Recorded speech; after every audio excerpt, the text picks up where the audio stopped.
Dar kartą veiksmas šitoje salėje tęsiasi, toliau susipažįstam su Lietuvos kino industrija ir šį kartą kalbėsime apie prodiuserius ir režisierius, apie tai, kaip jie keliauja nuo filmo idėjos iki premjeros, apie tai, kaip randa bendrą kalbą ir šioje diskusijoje dalyvauja Marija Razgutė, laba, taip pat Klementina Remeikaitė, Titas Laucius, Andrius Blaževičius.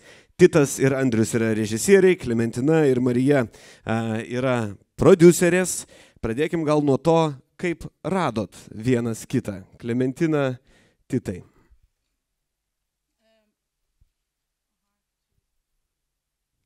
Šitai viršų. Pabandom. O, užsikūrė. Gerai. Tai sveiki visi. Tai mes su Titu susipažinom iš tikrųjų muzikos ir teatro akademijai. Aš studijavau prodiusavimą, o Titas studijavo scenarijaus rašymą. Scenarius. Kino dramaturgiją, atsiprašau.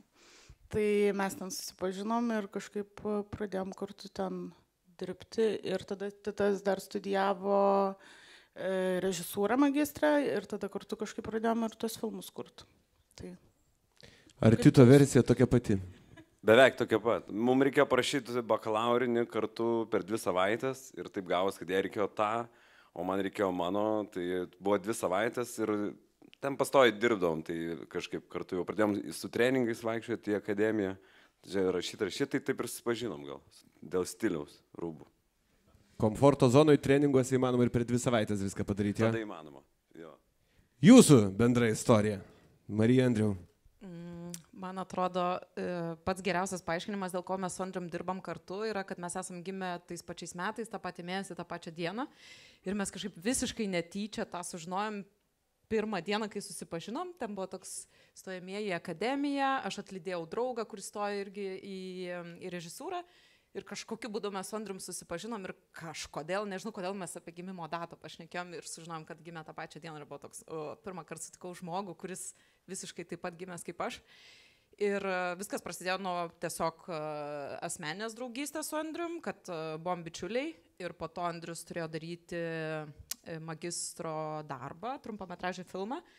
Ir kažkaip man labai patiko Andriaus prieš tai daryti darbai, bakalaurė, Andriui turbūt patiko, ką aš prieš tai dariau ir kažkaip sutarėm dirbti kartu ir tada įvyko 4 filmai. Per 2 savaitės darbas, ar jūs turėjote šiek tiek daugiau laiko? Ne, mes kažkaip gal šiek tiek turėjom daugiau laiko, nepamenu kiek, bet jo, gal iš anksčiau truputėlį. Gerai, Andriau, kaip suprantu, žvaigždės suvedė. Jo, bet aš kažkaip galvoju, kodėl tada taip pat gavosi ta pažintis, nes šiaip tuo metu aš turėjau ilgus plaukus, kas dabar yra neįtikėtina, ir tie pajuodę pakiai tokie, ir tiesiog, man atrodo, aš labai egzotiškai atrodžiau ir kažkaip taip įvyko kažkoks tas kontaktas dėl to. Tai va, bet šiaip jo, viskas čia Marija papasakojo, aš čia per daug nepridursiu gal. Aš taip porom toliau bandau jūs kalbinti. Kaip atrodo darbų pasidalymas prodiuserio režisieriaus jūsų atveju? Klementina, dar yra vienas laisvas mikrofonas, galite imti 3 bus paprasčiau pasidalinti, bet šitas jau jungtas, tai važiuojam. Tai darbų pasidalinimas pakankamai aiškus, nes profesijos pakankamai yra skirtingos, tačiau atsakomybių turi labai, atrodo, abi profesijos tiek pat, tik tais pats principas yra labai skirtingas. Tai nežinau, tai Tito atsakomybė kaip režisieriaus galbūt ir scenaristų yra parašyti scenarijų. Mano atsakomybė yra įgyvendinti filmą. Tai reiškia tiesiog finansiškai jį įgyvendinti, gauti pinigų, nežinau, vykdyti sklaidą, reiškia važiuoti į festivalius, įvairius industrijos renginius, reklamuoti, pitchinti, pristatyti projektą ir kartu pristatyti režisierių ir save ir tiesiog taip labiau reprezentuoti, bet kartu ir stengtis, kad tas filmas visgi pasiektų ekranus ir būtų įgyvendintas. Tai. O jeigu Titas parašo scenarijų, bet biudžetas tam scenarijui įgyvendinti atrodo per didelis būtų reikalingas, kas tada? Ne, tai tada kalbam ir ieškom kompromisą.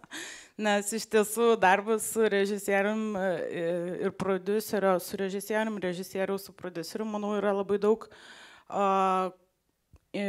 priemama kompromisų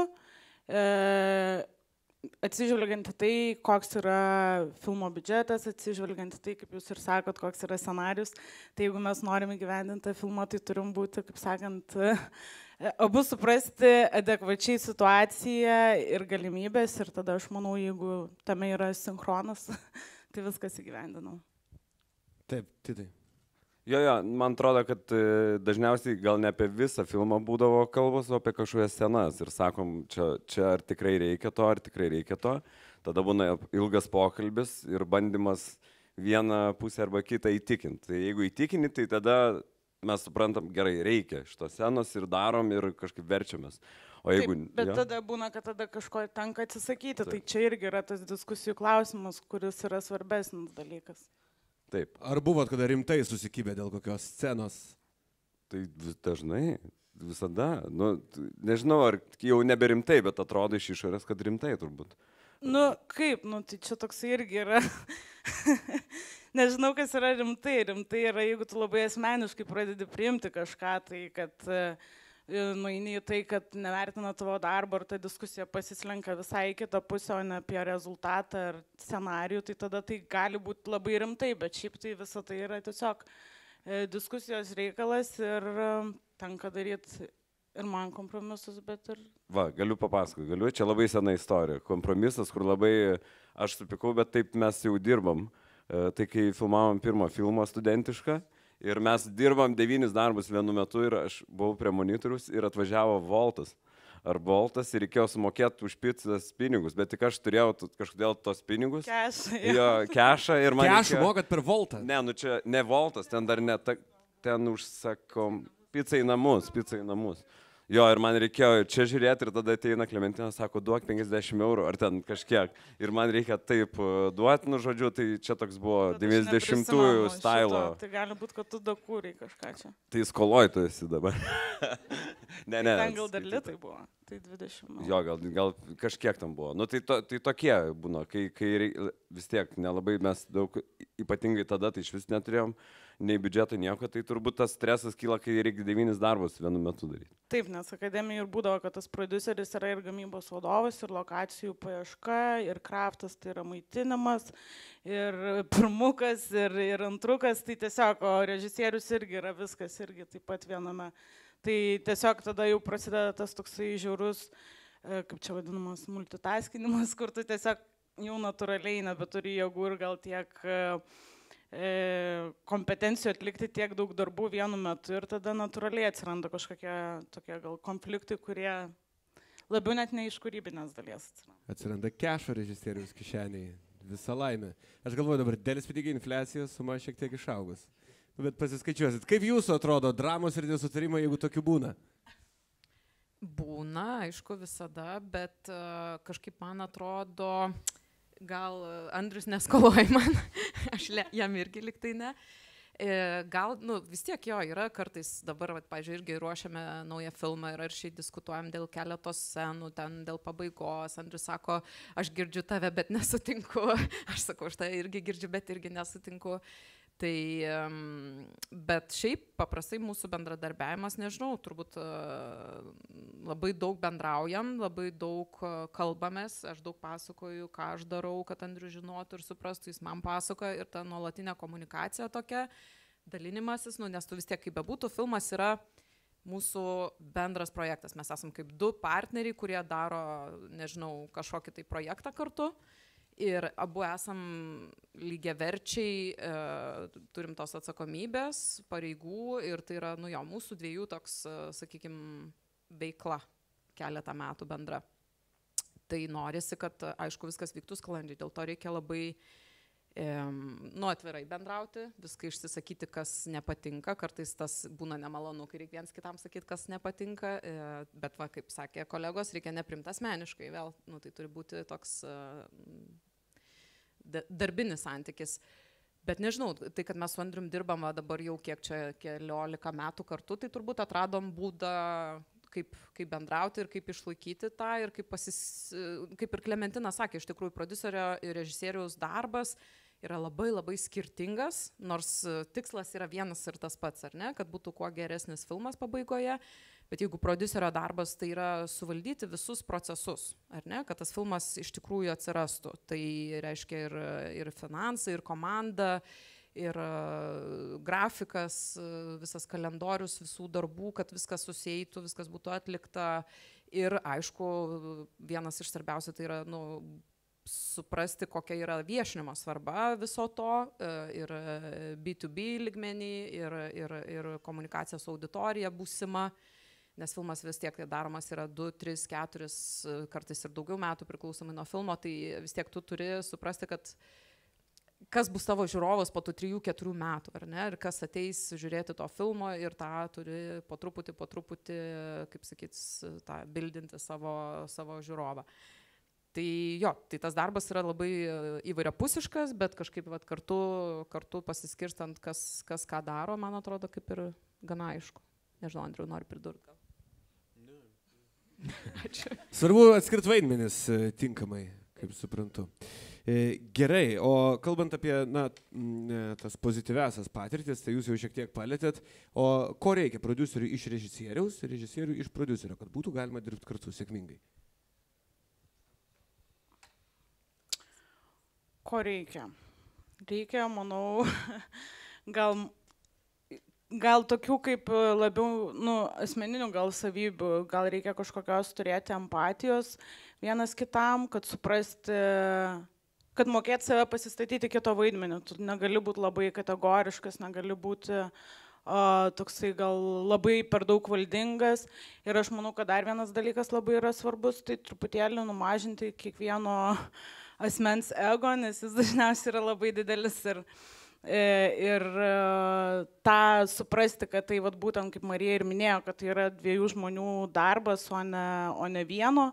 Tai tas gebėjimas suprasti ir mokėti pastatyti save į kito poziciją, aš manau, yra labai svarbus dalykas.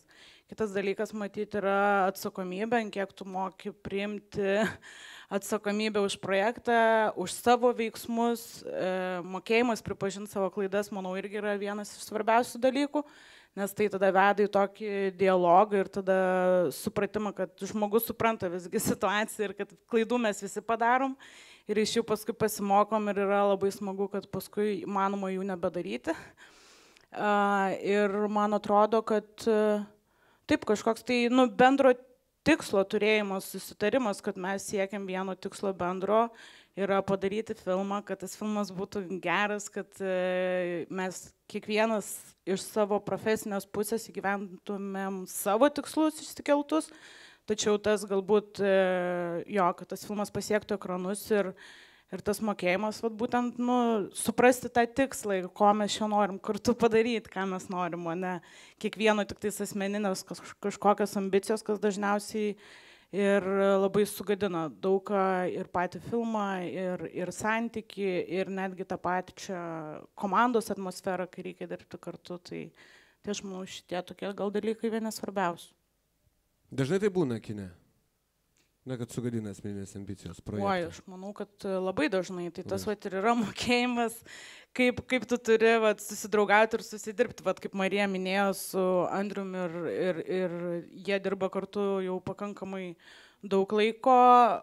Mes su Titu gal irgi jau taip daugiau laiko dirbam, gal ne tiek daug. Bet aš, pavyzdžiui, dar daug dirbu su Laurynu Bareiša, su kuriuo mes kartu ir atidarėm savo kaip ir kompaniją po akademijos, tai kol mes išmokom kalbėti kartu, nepriimti asmeniškumų, tai gal dabar po kokių jau 7 metų mes jau galim kalbėti kaip normalūs suaugę žmonės, be jokių asmeniškumų ir jau taip tiesiog susitarti. Tai aš manau, kad čia yra labai ilgas darbas ir tas apsisprendimas visgi, ar tu nori dirbti kartu ir išlikti kaip ir partneriai būtent profesiniai srity ir daryti ne vieną filmą daugiau, tai aš manau, kad tai ir yra toksai labai geras įrodymas, kad ta komanda yra stipri ir jinai susikalbėjo. Tai manau, kad čia labai dideli būna, kaip čia pasakyti, pliusai profesiniai išpildyti tikslai galbūt, kada tu matai, jog režisierius ir prodiuseris daro jau ne pirmą filmą kartu, tai yra tokia jau kaip tendencija, tai aš manau, kad tai suteikia jau pasitikėjimo šitą komandą, tai irgi manau, tai didelis pliusas. Jeigu 7 metai, tai čia tokios kaip antros studijos atrodo. Dar vienas bakalauras plus magistras. Nu, panašiai čia gal tokia kaip ir draugystė, santuoka ir darbas ilgalaikis, o ne trumpalaikis. Tai. Ar jums teko susidurti su atvejais, kai asmeninės ambicijos trukdė kine? Ką daryti, kad jos netrukdytų? Tai bet aš gal labiau esu girdėjęs tų daug istorijų iš Lietuvos industrijos, būtent apie čia. Taip, tai yra iš tikrųjų visai dažnas dalykas, kai tos ambicijos trukdo, dažniausiai kaip tyčia tai yra vis tiek režisierių ambicijos, bent jau kaip tenka girdėti.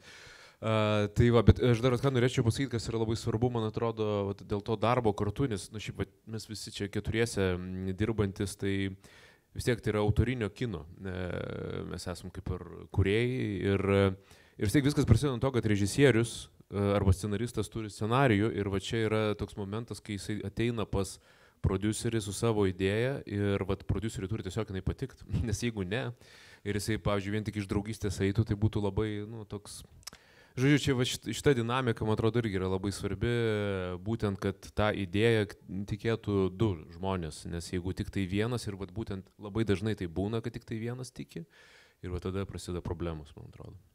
O jums kartu buvo tokiu atveju, kai tik vienas tiki? Dar ne, bet nuo ko prasidėjo šitas klausimas, ko reikia, kad būtų sėkmingas prodiuserio ir režisieriaus darbas, dar pagalvojau, kad jiems abiems reikia talento daug, nes dėja kartais būna ir netalentingų žmonių kažkaip. Ir čia aš turiu omeny talento ir prodiuseriui, ir režisieriui, abiem, kad tą darbą jie tikrai turėtų gebėjimų daryti.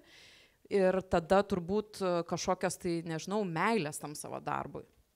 Nes irgi yra labai daug žmonių, kurie, nes tiek tai yra tikrai nelengva sritis ir žmonės kaip pavargsta ir tai daro tik tai iš inercijos, tai irgi būna nebelabai gerai. Tai man atrodo, tas talentas ir ta meilė ir noras daryti tą, ką tu darai, yra labai labai svarbu tam galutiniam rezultatui. O prodiuseriui kokio talento reikia? Kiek tai yra meninis talentas, kiek tai yra vadybinis talentas?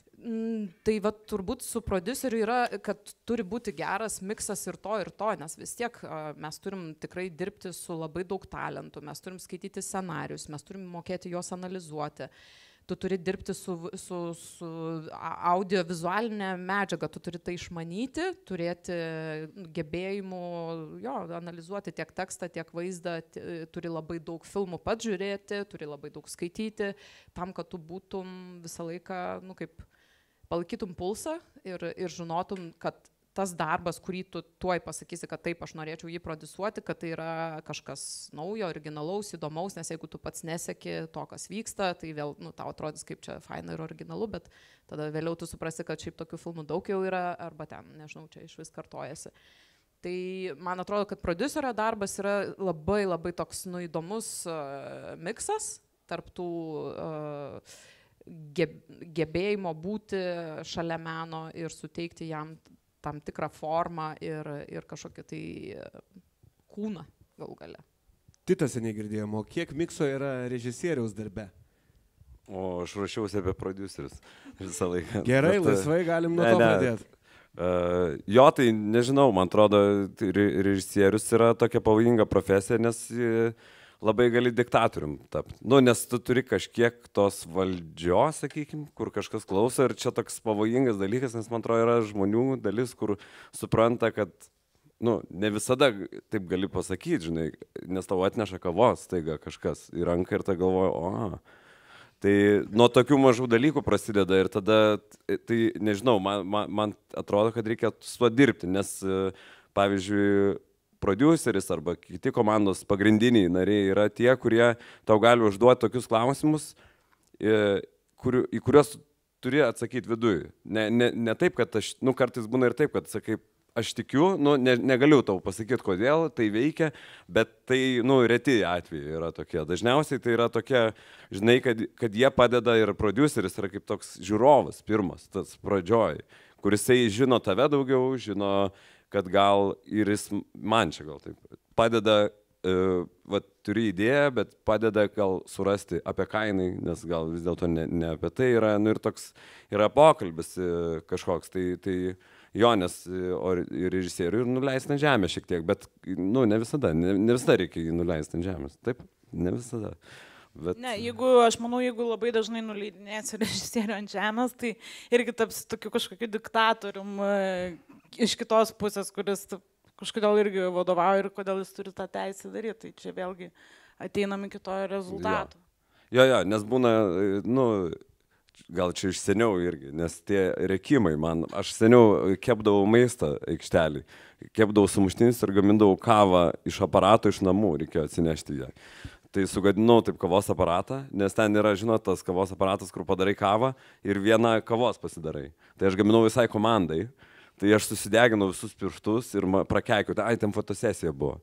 Bet ir aš išgirdau, kaip elgės tas fotografas arba tas režisierius, kur tiesiog rėkia ir galvoja, suaugęs žmogus rėkia ant kito suaugusio žmogaus ir reikia natūraliau, tai tu rėki ant žmogus ir prašai natūraliau. Kad atsipalaiduot. Jo, arba ten tie visi manipuliavimo tos taktikos. Man atrodo, kad čia yra neprofesionalumo tiesiog dalykas. Man atrodo, kad, irgi čia su išimtim tam tikrom, bet nežinau, man atrodo, kad noris mokyti to etiketo aikštelį. Ar tai ten turi būti faina, aišku, ne visada turi ten linksma būti ar taip toliau, bet kažkoks pagarba, man atrodo, žmogui, man atrodo, pirmiau negu yra geras, kietas ar hausinis kino filmas.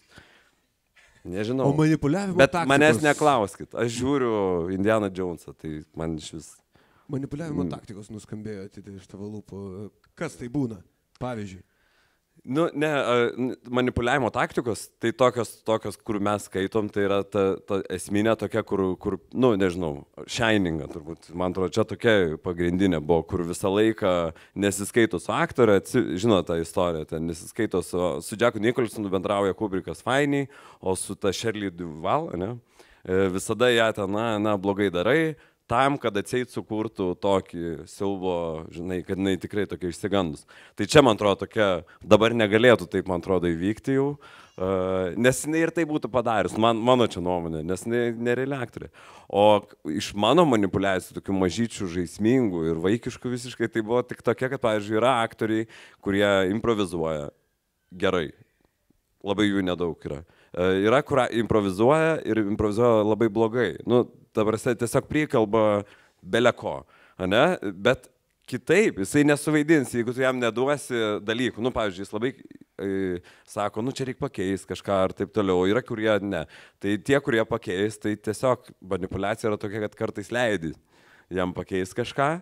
Ir antrą kartą jisai, jeigu tu dar kartą leisi jam kažką pakeisti, tada jisai galvos, gerai, tai aš galiu keisti viską čia.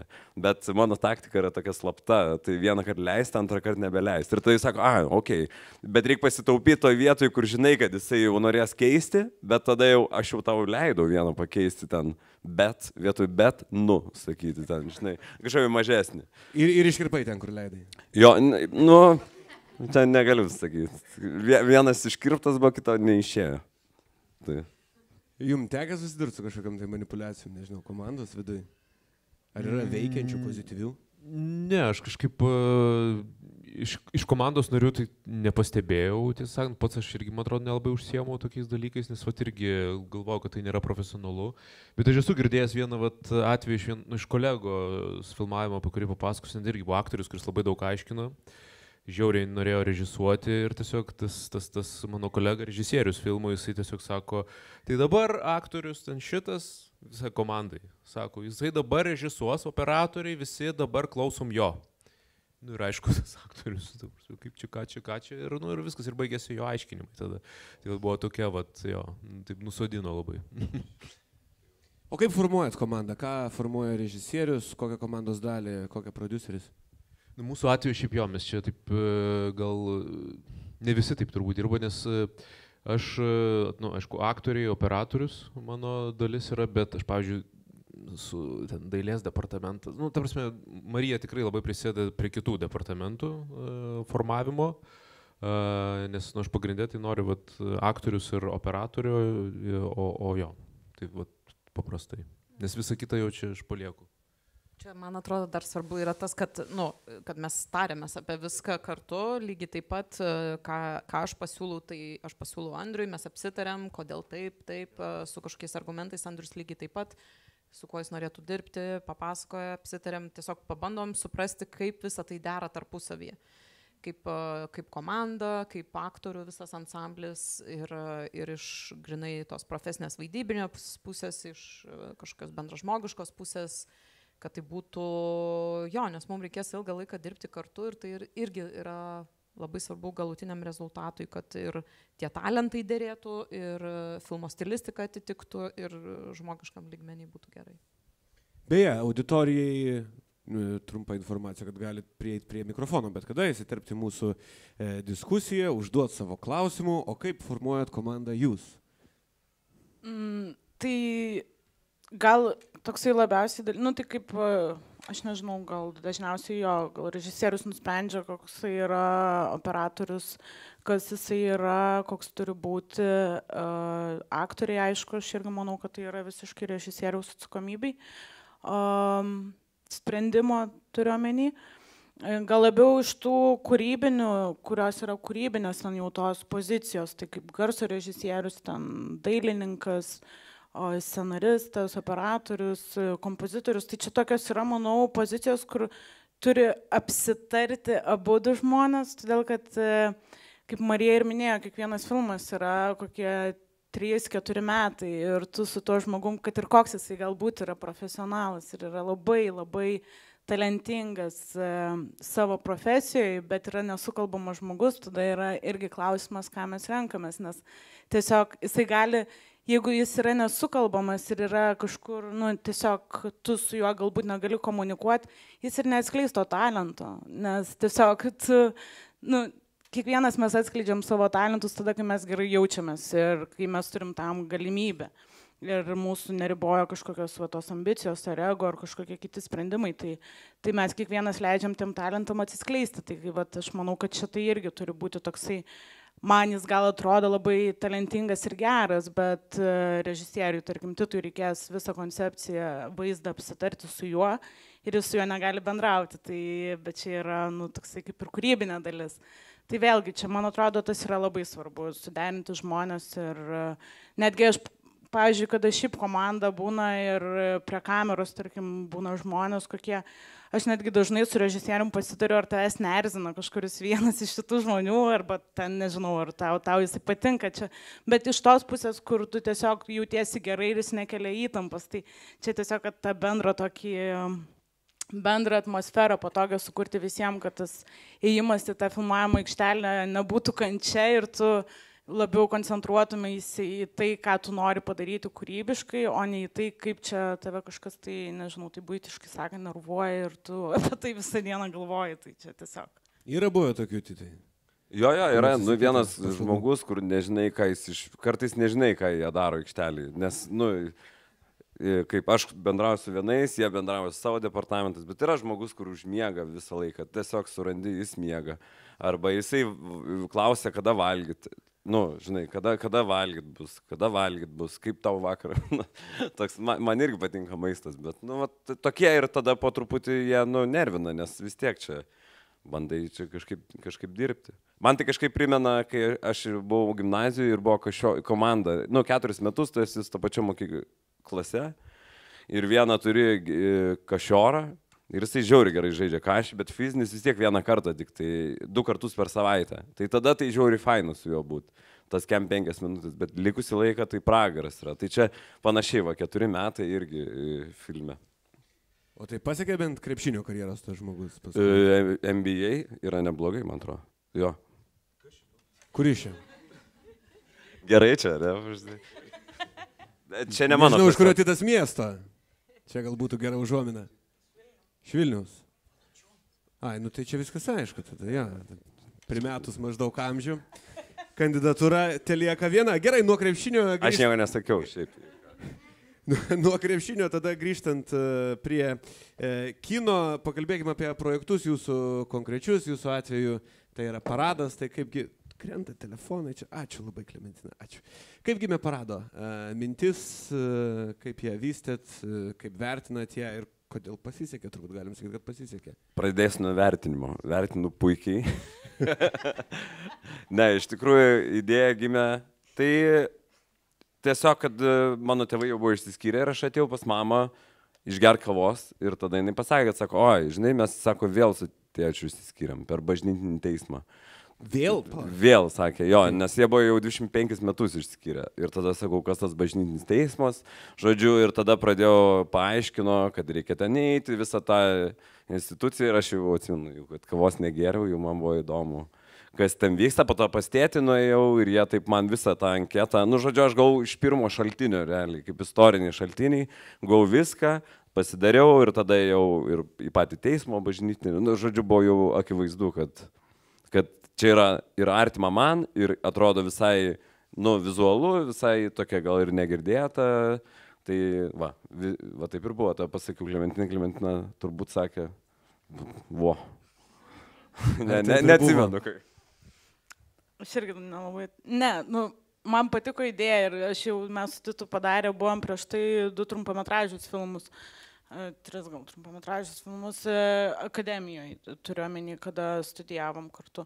Tai aš tiesiog kaip ir žinojau visą tą jo stilių, kokius jis filmus daro. Ir tai tiesiog labai yra, man atrodo, kiekvieną kartą natūralu, kad tu pradedi dirbti su režisierium trumpametražiais filmais ir tada tai tiesiog natūraliai ateina iki pilno metro. Tai ką tu pasirinki, su kuo dirbti, aišku, su tuo, kurį tu geriausiai pažįsti, nes debiutinis pilnametražis filmas visą laiką yra labai didelė, kaip turi būti labai daug drąsos, bet kartu eina labai daug nepasitikėjimo savimi, tai tiesiog labiausiai, ko tu nori pasitikėti žmogum, kuris yra šalia, tai tu aišku renkiesi tuos, kuriuos gali jau nuspėti ir tiesiog pažįsti. Tai jo, ir tada taip labai natūraliai šitas pasiūlė man, tiesiog net nepasiūlė, aš perskaičiu ir mes tiesiog...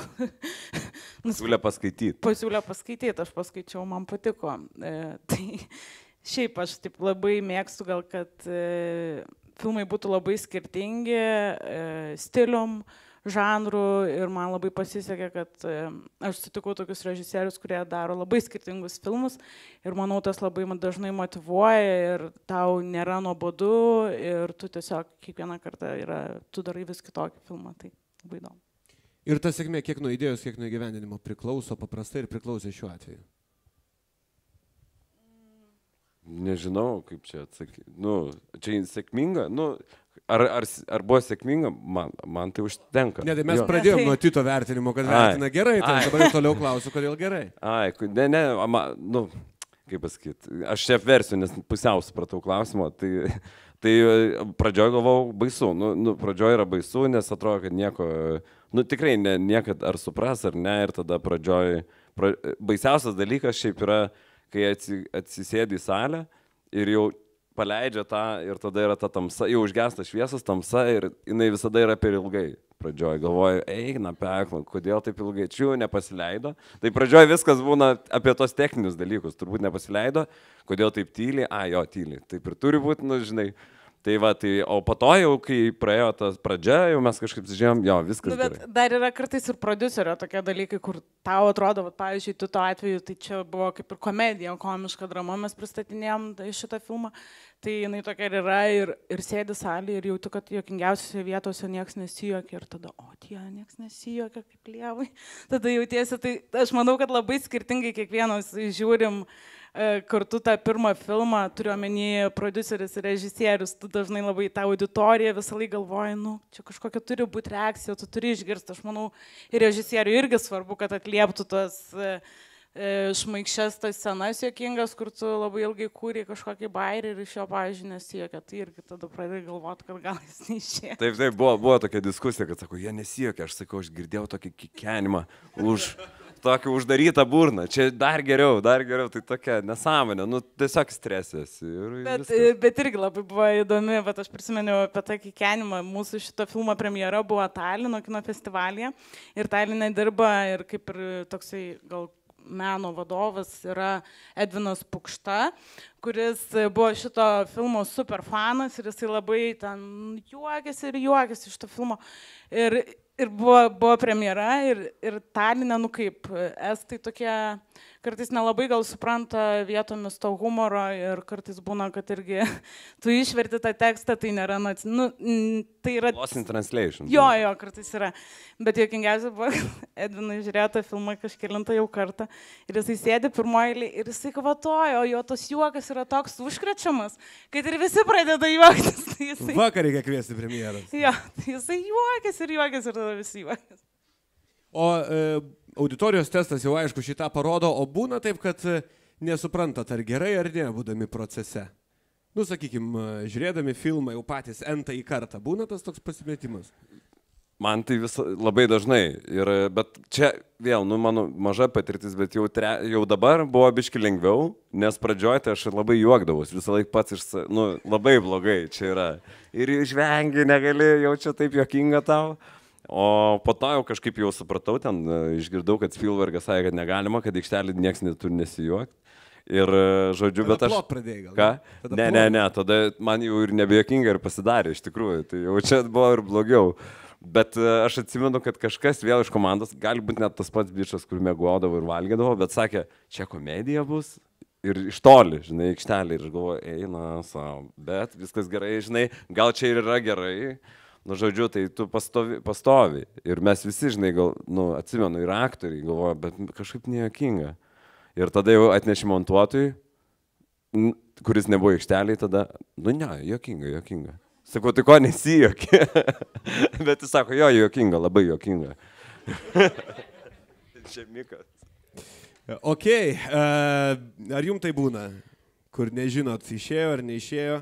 Jo, tai visą laiką, nes aš skirtingai nuo Tito, taip pasan, tiesiog dramos yra, tai ten sunku iš visų supras, kas ir kaip ir... Tamsi matai, žmonės verkia, tai va tada supranti kažkas, ten kažką palėtė, tai bet jo, supranti tik tai iš kažkokių, po filmo, jeigu ten ateina žmonės, kažką tau pasako, jau tada ramiau, tada ir kritikai kažką parašo. Tada koks nors, bet aišku, tu perskaitai ten kokį nors Facebook'e ar Delfi komentarą, režisierius debilas, realiai, taip, tokių esu, ypač po pirmo filmo, aš labai daug visko esu gavęs. Tai taip ir gyvenam, žodžiu. Ar Marija gyvena taip pat? Ne, niekas nėra man sakęs, kad aš debilis.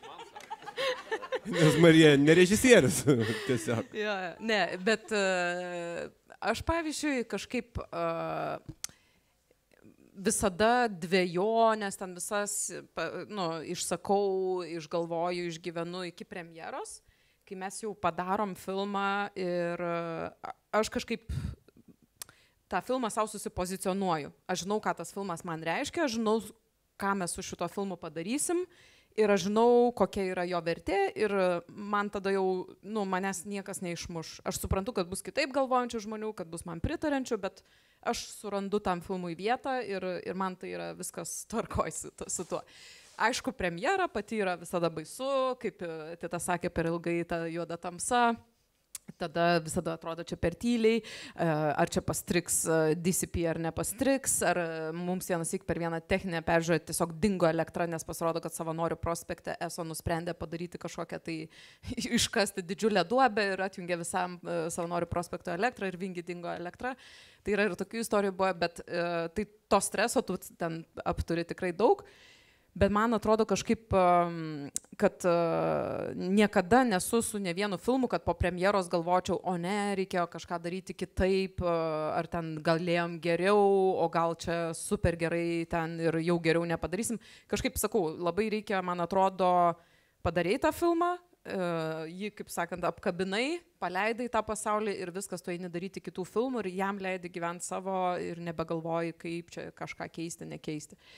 Tai man atrodo, kad labai tada ir filmui daug sveikiau, ir tau sveikiau, ir tu gali dirbti toliau ir kažkaip, tos komentarus lengviau skaityti tada. Kaip, kalbant apie jūsų konkretų projektą, apie paradą papasakojo kolegos, kaip gimė ir vystėsi Bėgikė? Tai tiesiog gyvenau šalia žmogaus, kuris serga bipoliniu ir iš arti labai teko matyti šitą dalyką ir išgyventi ir tas buvimas šalia, jis labai daug klausimų kelia. Tiesiog įvairiausių apie save, apie šiaip, net, tiesiog bendrai visuomenę, tiesą sakant. Ir tada tiesiog pagalvojau, kad labai, dažniausiai, jeigu aš matau kažkokius filmus, ar ne, kurie yra apie psichinės kažkokias ligas, ar ne, tai dažniausiai vis tiek yra kažkaip rodoma sergantis, arba tada yra toks 50-50 dinamika, artimieji ir ligonis. Aš pagalvojau, kad būtų visai įdomu padaryti visiškai, tik tai artimuosius, o to ligonio iš vis nerodyti. Nes paprasčiausiai iš tokio filmo nežinojau, neprisiminiau. Ir taip atsirado ta idėja. Ir tiek, aš nežinau, kažkaip labai prastai užbaigiu sakiniu šiandien. Tai Marija, tu gal pridursi kažką? Marija, pratęs, kad nereiktų užbaigti. Jo, Andrius kažkaip, kai papasako apie tą filmą, man labai patiko jo koncepcija, kad visas filmas tai yra 24 valandos praktiškai nuo vieno ryto iki kito ryto ir mergina ieško dingusio savo vaikino. Ir jinai tikrąją tą žodžio prasme didžiąją dalį filmo bėga ir jo ieško mieste, jo ten mėgstamiausiose vietose, kuriuose jis dažnai lankos. Ir tai yra filmas apie tokį tikrai, ką išgyvena žmogus, kuris gyvena šalia to sergančio. Tai man atrodo, kad labai originaliai ir tikrai įtraukiančiai papasakota ta drama ir pagrindinė aktorė Žygimantė Elena Jakštaitė gavo Shooting Stars apdovanojimą už vaidmenį. Iš tikrųjų tai buvo neįtikėtinai geras Žygės debiutas kaip pagrindiniam vaidmenį kine. Tai aš buvau dar vienu dalyku labai patenkinta, tai kokį kiną išbandė Andrius, nes čia buvo antras jo ilgametražis filmas, lyginant koks buvo jo debiutinis, tai iš tikrųjų ritmo prasme, galbūt ir istorijos pasakojimo, naratyvo prasme buvo labai kitoks kinas. Ir man atrodo, tas irgi labai svarbu režisieriui, tas savo ribas irgi kažkokias tai bandyti, tyrinėti ir augti kaip kūrėjui. Tai nereiškia, kad tu būtinai kiekvieną kartą turi kažkokį totaliai kitą filmą daryti, bet tos paieškos vienokiu ar kitokiu būdu, jos yra labai svarbu, kad tu augtum irgi. Tai man labai patiko, kad Andrius taip tikrai norėjo drąsiai pasukti tą visą režisūrinį, galbūt savo, sakykime, stilių, darydama šitą antrą filmą. Su trečiu turbūt bus dar kitaip, nes dabar dirbam ties kitų Andriaus filmų. Tai man atrodo, tas yra labai svarbu, ta drąsa ir tas būdas, kaip tu pasakoji istorijas, kaip tai būtent istorijai tu nori surasti tinkamiausią būdą kalbėti su auditorija. Taip tiksliausiai turbūt. Kalbant apie auditoriją, turim pirmą klausimą. Prašau. Sveiki, iš tiesų labai smagu matyti besiplečiančią lietuvių kino industriją, nors aišku daug dabar atvažiuoja ir užsienio produkcijos ir panašiai. Tai toks klausimas būtų, iš tokių jau pačių pirmųjų idėjų generavimų, kiek dažnai tenka stabdyti ir generuoti labai ribotai tas filmo idėjas, galvojant apie finansavimą, kad, sakykime, gal neprisigalvokim, nes neturim, galbūt negausim, nebus nepakankamai biudžeto. Kiek dažnai reikia galvoti apie filmą būtent jau iškart iš finansinės pusės, kad, gal nereikia pristabdom. Aš tai tiesiog galvoju apie tai non-stop.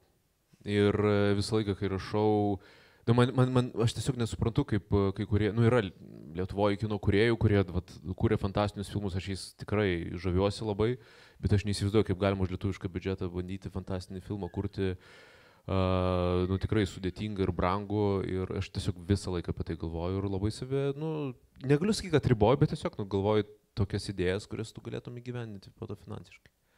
Tai jau.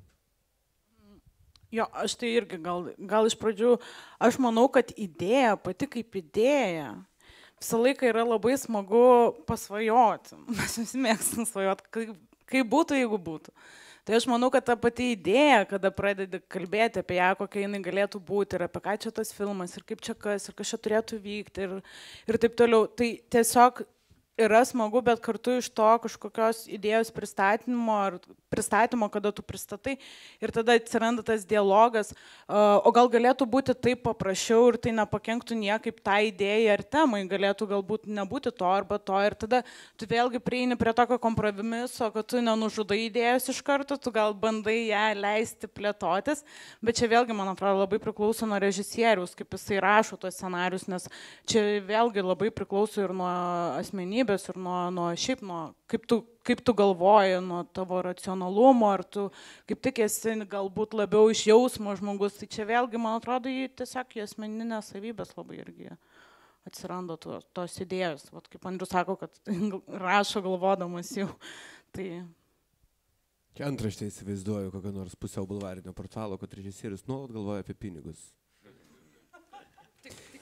Gerai, tai po vieną tokį dalyką, kurį norėtumėt, kad gal apie prodiusavimą, režisavimą išsineštų žmonės, kurie čia yra, kurie galbūt galvoja apie tokią karjerą.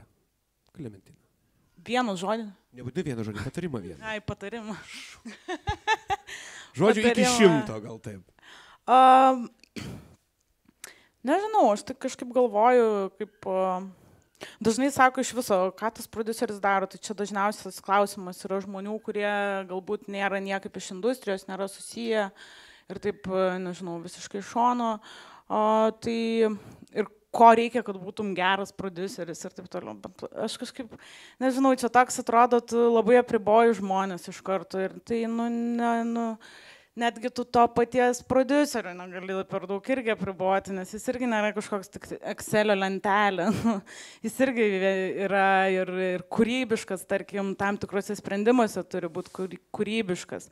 Tai man atrodo tiesiog gal tiesiog, jeigu nori, aš manau, kad prodiuserių gali tapti gal žmonės, tie, kurie gal tiesiog yra, nežinau, atsakingi, drąsūs, turi galbūt skonį į tai, kas yra galbūt matyti tą, kas yra gera idėja, kaip jinai galėtų gerai atrodyti ir kažkaip. Ir galbūt, manau, labai yra svarbu dar komunikabilumas, kad tu mokėtum tiesiog bendrauti su labai įvairiais žmonėmis ir mokėti tą idėją pristatyti labai įvairiems žmonėms, kad jie patikėtų. Tai. Čia gal apie režisierius. Be abejo, taip. Aš kadangi vėliau atėjau šitą peklą, nes aš labiau scenaristas buvau, tai turbūt tokio gal turėti, jeigu, kad įsivaizduot, aš čia toks vidinis bairis, bet kaip long runas, ne? Čia kaip ne sprintai. Tai tam, kad jeigu turi filmą arba turi idėją, supras, kad tai užtruks 3 metus ir 4 ir kad kitą rytą atsibūdęs, tu vis tiek dar galvosi apie tą idėją ir vėl. Tai jinai turi būti ant tiek tokia, kad tau bus faina ir po metų, arba gal jinai atsiras dar naujų spalvų kažkokia, tai kad nebūtų vien, nes o šiaip tai, jeigu taip, fainiau būti scenaristu, šiaip žymiai smagiau, įdomiau ir mažiau streso. Tai kodėl nusprendai nusibausti taip? Retkarčiais. Ne, aš šiaip tai rašau kitiems. Ir apie tą patį biudžetą, žinok, čia labai, mano paskutinis toksai. Aš irgi galvojau, rašiau su Jonu Trukanu, dabar parašėm filmą naują ir aš sakau, Jonai, bet šita vieta, čia yra, nes jau drebančių pirštų, sakai, čia žiauriai, čia neįmanoma brangu. Ir Jonas sako, žiūrėk, tu rašyk, nesiparink, sako. Ir man tai buvo faina, aš rašiau tokį visiškai žiedų valdovą ten. Pinigų yra. Jo, tai dėl to scenaristų kartais yra fainiau, bet šiaip tai ne, nes tuoj po mėnesio, rytoj, man atrodo, kalbėsim su prodiuseriais ir reiks taisyti per naujo į realybę grįžti, tai pažiūrėsim. Gerai, Marija, paskutinis akordas. Čia ką palinkėčiau tiems, kas nori būti prodiuseriu, kaip... Taip, ką išsinešti šitos diskusijos būtų galima apie prodiusavimo profesiją? Man atrodo, kad kad tai yra žiauriai įdomus darbas. Man jis labai labai patinka. Ir net kai važiavau čia į diskusiją, kažkaip galvojau, apie ką čia mes kalbėsim šitoj diskusijoje, kaip įdomu. Ir iškart kažkaip automatiškai pagalvojau, kad nežinau, ką kalbėsim, bet žinau, kad man patiks, nes man labai patinka mano darbas. Tai jis yra tikrai toks, kaip aš sakau, aš žinau, ką veiksiu iš vienos pusės po 5 metų, nes turim tiek projektų ir tu žinai, tas metais, bet iš kitos pusės aš nežinau, ką aš veiksiu šiandien. Ir taip ir būna, kad tu ateini į ofisą ir tiesiog, ten kažkas... visą laiką tu kaip ir planuoji, bet ta dinamika yra tokia intensyvi ir tas yra iš vienos pusės labai žavu, tai nesakau, kad lengva, Bet labai labai įdomu, nes visą laiką tu esi tarp labai įdomių įvairių žmonių, nuo ten, nežinau, finansuotojų fondų iki aktorių ir visko. Turi būti labai kažkaip, turi mėgti tą dinamiką, turi mėgti žinoti, ką veiksi po 5 metų, bet, sakau, tas labai daug tame ir atpildo, kad sutinki labai daug įdomių žmonių, labai įdomiai praleidi laiką ir po to dar padarai filmą. Andriau. Aš tai tiesiog patarčiau, jeigu tie, kas stoja, tai jeigu labai patinka filmai, tikrai labai patinka, tai ir žiūrit, iš tikrųjų jos daug, o ne šiaip ten vieną kartą per savaitę. Ir dar mėgstat, nežinau, pasakoti anekdotus, tarkim. Tai tada, okei, eikit, stokit. Jeigu jums atrodo, kad jūs mėgstat filmus, tai tada, nežinau. Pagalvokit dar jo, darykit kaip norit, bet jeigu tikrai mėgstat, tai tada eikit tenai, nes tikrai čia nėra labai maloni ir lengva profesija. Taip. Tokia pesimistinė gaida tada. Ne pesimistinė, tikrai, žodžiu, stokit šiaip, jeigu norit, faina. Gerai, ta optimistinė gaida, tada ir pabaikim. Ačiū labai visiems, ačiū, kad atėjot. Tiek kol kas apie prodiusavimą ir režisavimą. Ačiū.